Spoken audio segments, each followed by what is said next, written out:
Lebanon is catching fire. Israel ready for a large-scale invasion in the works.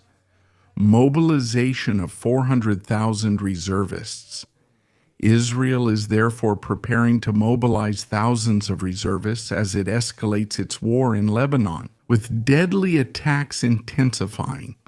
Despite the limited ground advances, according to an international outlet. According to reports, the Israeli government is about to approve the mobilization of up to 400,000 reserve soldiers to expand its ground offensive in the south.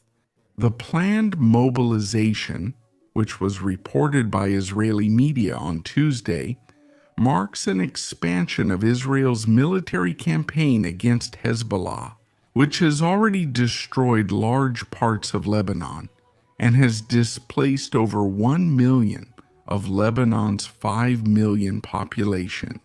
The escalation comes as Israeli forces have intensified airstrikes across the country, including repeated raids on the southern suburb of Beirut during the night and attacks on cities in the south and east.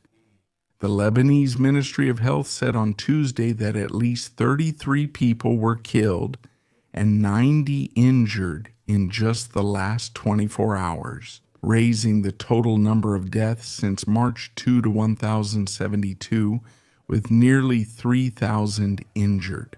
Among the latest attacks, an Israeli airstrike in the city of Basman killed 3 people, including a 3-year-old child, while attacks on several southern villages caused further casualties and destruction.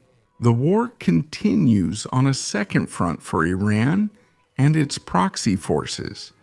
That was the video. If you liked it, you can subscribe to the channel to get notified about every new video. Don't forget to leave us comments with your opinion.